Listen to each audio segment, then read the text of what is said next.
We are here to kill the enemy. Gettysburg was not just a historical war drama, it was a brutal endurance test that pushed its cast and crew to the edge of exhaustion and nearly collapsed under its own Civil War ambition. Sets flooded, horses panicked, thousands of reenactors revolted when conditions fell apart, and the production barreled forward anyway. Today we reveal 15 weird facts about Gettysburg. Stories of danger, obsession, lost footage, and egos clashing on a battlefield remade for the camera. Fact number 15. The film only happens because of one fan with power. Gettysburg doesn't exist without Ted Turner. That is not exaggeration. That is fact. Turner is obsessed with Civil War history and personally steps in when the original project dies at CBS. What audiences do not know is that studio executives considered the script unfilmable because it required thousands of extras and massive open landscapes. Turner ignores all warnings. He wants authenticity at any cost. He rewrites budgets. He rehires dismissed staff. He even orders specially built camps so reenactor armies can live on site like real troops. It is not studio logic. It is personal obsession. But that obsession saves the movie. Without him, Gettysburg becomes a forgotten TV miniseries instead of a 4-hour theatrical epic. Turner gambles millions for accuracy and never asks for commercial compromise. Not many films begin with a billionaire saying, "Do it exactly as written." This one does, and the ripple effect changes historical filmmaking for the next decade. Fact number 14. Thousands of reenactors nearly stage a mutiny. The film uses more real reenactors than any production in history. It looks spectacular on screen, but behind the scenes it is chaos. These volunteers arrive with their own uniforms, weapons, and historical expectations. What audiences never see is how quickly that enthusiasm collapses into anger. The weather shifts violently, food supplies run short, long resets leave reenactors standing for hours in wool uniforms under blistering Pennsylvania heat. Cracks appear. Tension erupts. At one point, a group threatens to walk off set entirely unless production fixes the camp conditions. Extras fall ill. Officers assigned to control formations lose their voices shouting commands. Director Ronald Maxwell knows if reenactors leave, the movie dies instantly. So he pleads, reorganizes, and rebuilds the schedule overnight. It is not Hollywood management. It is battlefield diplomacy. Ultimately, reenactors stay. But the near mutiny becomes unwritten lore, a reminder that this movie relies on civilians playing soldiers with the passion and unpredictability of the real thing. Fact number 13. The mustaches are real and the contracts prove it. Viewers today laugh at the enormous facial hair, but those mustaches are not cosmetic. They are contractual. Most actors sign agreements forbidding them from shaving or trimming anything during production. Why? Authenticity. Maxwell insists on it. The Civil War is a world of full beards, sideburns, and cavalry-length mustaches. What audiences do not know is how miserable this becomes for cast members filming in heat, humidity, and smoke. Some actors find their mustaches harden from black powder residue after battle sequences. Others complain they can barely eat without dipping half their beard into lunch. Yet they cannot cut them, not even a trim. Wardrobe departments invent elaborate hair care routines just to keep actors camera-ready. It is not vanity. It is survival. Still, the look works. When the camera pulls back and thousands of extras mix with dozens of hairy principals, the illusion feels real. Not wigs, not prosthetics, real discomfort producing real authenticity. Fact number 12.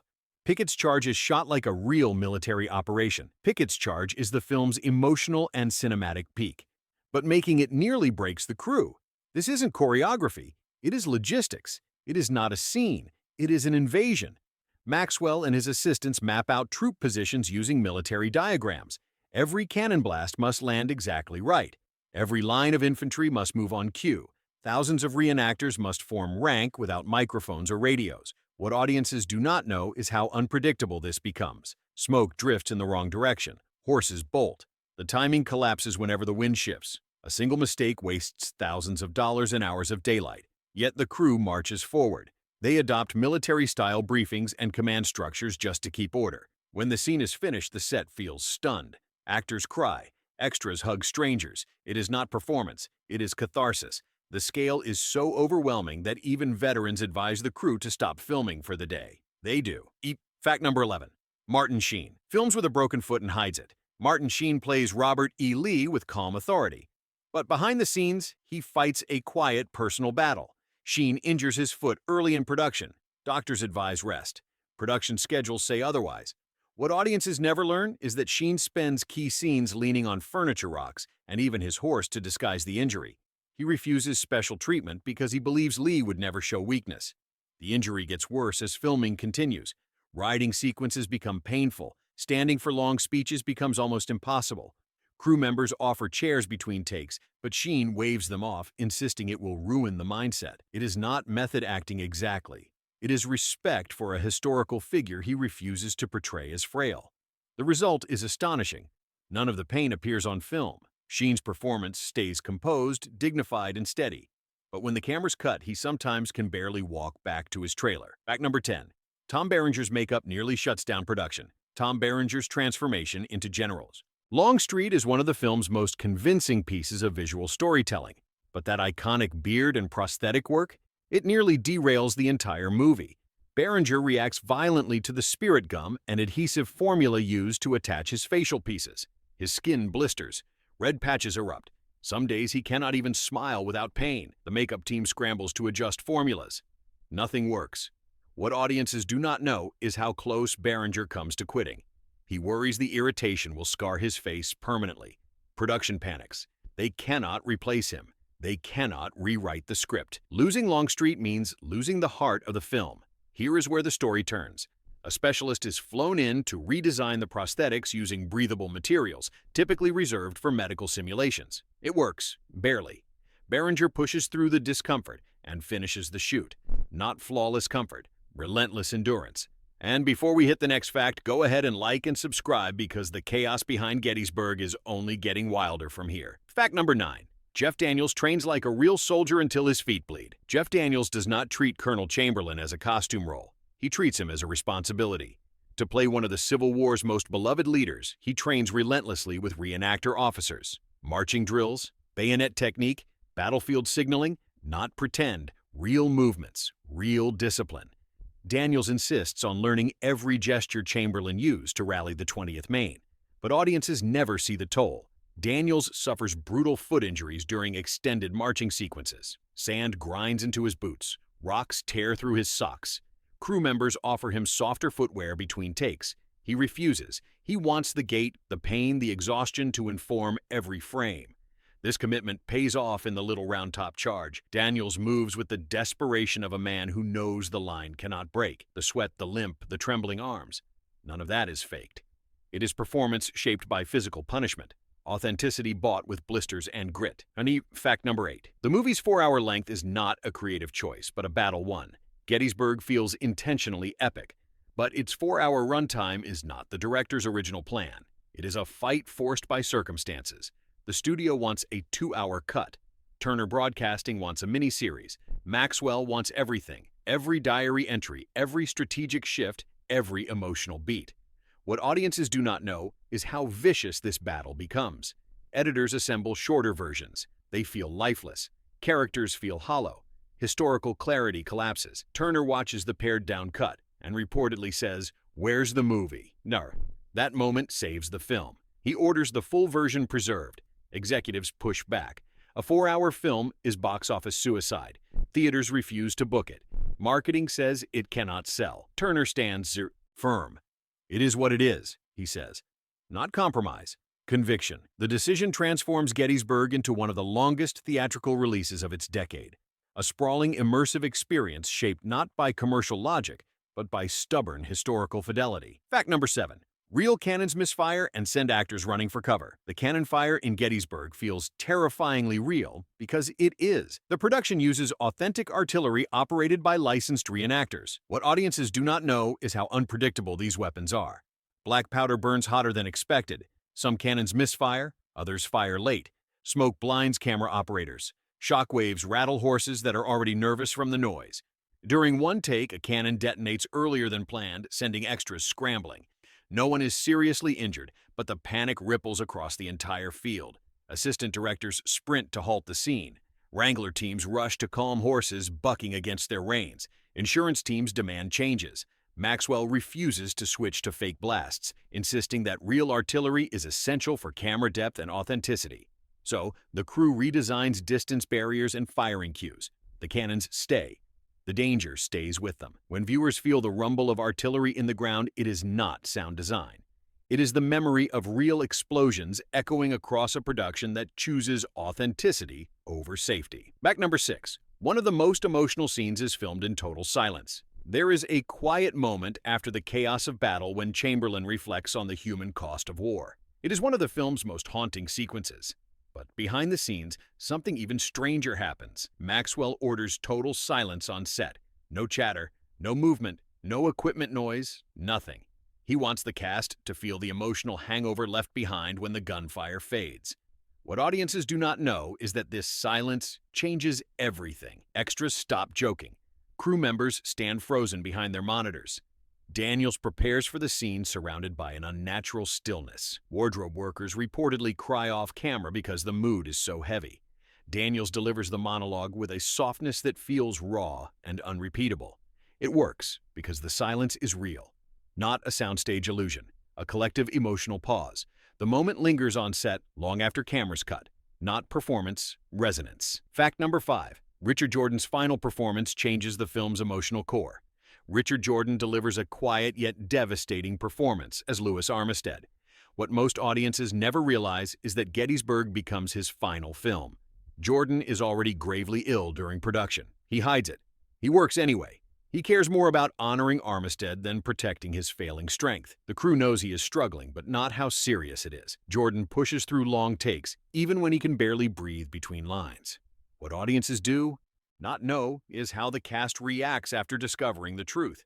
Scenes they assumed were calm suddenly feel like farewell messages. The moment Armistead hesitates before the charge, that tiny tremble in Jordan's voice becomes unbearably real. It is not acting. It is mortality woven into performance. Jordan dies shortly after filming wraps. The production dedicates the movie to him. His final scene lingers as one of the film's most human moments. Not tragedy, tribute. Fact number 4. The weather wrecks so many days they invent new shooting methods. The real Gettysburg battlefield is unpredictable. Storms erupt with almost no warning. Skies shift from bright blue to charcoal gray in minutes. Production schedules collapse repeatedly. Continuity becomes impossible. You cannot film a sunny cannon shot followed by a cloudy reaction. What audiences never see is how often entire days of footage are abandoned because the sky refuses to match. Crew members joke that the weather is a third director, but the damage becomes serious. Mud swallows carts, camera tracks sink, horses refuse to move through soaked grass, reenactors slip on hillsides meant to be dry. So Maxwell invents new battlefield shooting rules. Operators must shoot sequences in fast bursts whenever the light stabilizes. Assistant directors watch clouds like generals studying enemy troop movement. When sunlight appears, they scream, "Roll now," across the field. The result is astonishing. Scenes that look smooth, seamless, and perfectly lit are actually stitched from frantic moments stolen between storms. Fact number 3. A single horse causes hours of delays and a legendary on-set meltdown. Horses are essential to Civil War storytelling. They are also unpredictable. One particularly nervous horse becomes infamous during production. Whenever artillery smoke drifts near it, the animal panics violently. It rears, it bolts, it drags handlers across open fields. Dozens of takes are ruined because the horse refuses to hit its mark. What audiences do not know is how much this frustrates the crew. Every ruined take means resetting hundreds of extras, cannons, flags, and cavalry positions. Hours disappear. Morale collapses. At one point, an assistant director erupts screaming across the field. "Someone get that horse off my battlefield." The meltdown becomes instant legend among reenactors. The crew eventually moves the horse to background positions. Its scenes are rearranged, but the disruption lingers in stories told years later. In a movie filled with generals, soldiers, and cannons, it is one frightened horse that nearly breaks the crew's spirit. Fact number 2. The original ending is scrapped after test audiences break down crying. The early cut of Gettysburg features a much longer final sequence. It includes battlefield aftermath shots showing the scale of death in unflinching detail. Test audiences react strongly, too strongly. People sob uncontrollably. Some leave the theater. Executives panic. They fear the ending may overwhelm viewers to the point that they cannot process the rest of the film. Maxwell disagrees. He argues the brutality honors the soldiers. Turner sides partially with both. They decide to keep the emotional intensity, but reduce the length. What audiences see today is powerful, but it is restrained compared to the original cut. The unseen footage reportedly includes extended close-ups of abandoned gear bodies covered in dust and the final quiet moments of wounded soldiers waiting for help. Not gore, grief, the kind that settles like smoke and refuses to leave. Even trimmed, the ending remains one of the most haunting finales in war cinema. Fact number 1. A lost reel of footage disappears and has never been recovered. Somewhere during the chaos of shooting thousands of extras across miles of battlefield, a reel of Gettysburg footage vanishes. Completely. It is not mislabeled, it is not misplaced, it is gone. The crew discovers the loss during dailies. Panic erupts. The missing reel reportedly contains crowd formations and wide shots that required days of coordination. What audiences never learn is how desperate the crew becomes. Entire reenactment units are recalled. Cannon lines are rebuilt. Flags are repositioned to match continuity photographs. Hours turn into entire days of reshoots. The recreation is so precise that only a handful of historians can tell which shots belong to the original reel and which belong to the emergency reshoot. The missing footage has never resurfaced. Archivists assume it was damaged and discarded. Others think it was accidentally reused. A few believe it still sits anonymously in a warehouse. A ghost reel from a ghost battlefield. Bonus fact: the film unintentionally boosts real battlefield preservation efforts. Here is the surprise. Gettysburg is not just a movie. It becomes a catalyst. After the film's release, battlefield tourism surges. Preservation groups suddenly gain new donors. Younger audiences discover Civil War history for the first time. Historians credit the movie for rescuing several endangered portions of the real Gettysburg grounds from commercial development. The film, meant to honor the past, ends up reshaping the present. Its impact ripples far beyond theaters. Even critics who dislike the runtime admit that without Gettysburg, parts of the historic landscape might have been lost forever. Not spectacle, influence, unexpected and lasting. Gettysburg was never just a war film. It was a battlefield rebuilt through sweat pain, improvisation, and obsession. Its legacy lives in every preserved hillside, every reenactment, and every viewer who discovers the human drama behind the uniforms. If you want more deep-cut behind-the-scenes stories, make sure to like, subscribe, and sound off with the next movie you want exposed. Hold the line.